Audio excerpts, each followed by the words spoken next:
Good afternoon friends. എനിക്കറിയാം members എല്ലാവരും വളരെ ആകാംക്ഷയോടുകൂടി ഇന്നത്തെ കേസിൻ്റെ അപ്ഡേറ്റിന് വേണ്ടി കാത്തിരിക്കുകയാണെന്നുള്ളത്.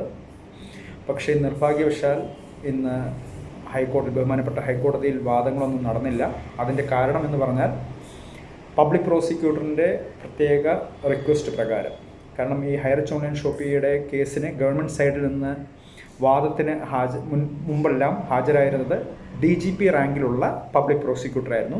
അപ്പോൾ അദ്ദേഹത്തിന് ഇന്ന് വന്നു ചേരാൻ സാധിക്കാത്തത് കൊണ്ട് പബ്ലിക് പ്രോസിക്യൂട്ടറിൻ്റെ പ്രത്യേക റിക്വസ്റ്റ് പ്രകാരം ബഹുമാനപ്പെട്ട ഹൈക്കോടതി ഈ കേസ് അടുത്ത ഹിയറിങ്ങിനായിട്ട് 8 ജൂലൈയിലേക്ക് മാറ്റിവെച്ചിരിക്കുന്ന അപ്ഡേറ്റാണ് ഞാനിപ്പോൾ അറിയിക്കാൻ വേണ്ടി ഇവിടെ വന്നിരിക്കുന്നത്. അതുകൊണ്ട് നേരത്തെ ഡിസ്കസ് ചെയ്തതുപോലെ ഐറ്റം നമ്പർ 131 ഇന്ന് കോടതിയിൽ വിളിക്കുകയുണ്ടായില്ല. ഓൾറെഡി തന്നെ പബ്ലിക് പ്രോസിക്യൂട്ടർ അതിന് മുമ്പേ തന്നെ ഇതിൻ്റെ റിക്വസ്റ്റ് പെറ്റീഷൻ ഇന്ന് ബഹുമാനപ്പെട്ട ഹൈക്കോടതിയിൽ കൊടുത്തു. അതിൻ്റെ ബേസിസിൽ 8 ജൂലൈയിലേക്ക് ഈ കേസ് മാറ്റിവെച്ചിരിക്കുകയാണ്. അപ്പോൾ ഈ അപ്ഡേറ്റ് തരാൻ വേണ്ടിയാണ് ഞാനിപ്പോൾ വന്നത്. Thank you very much.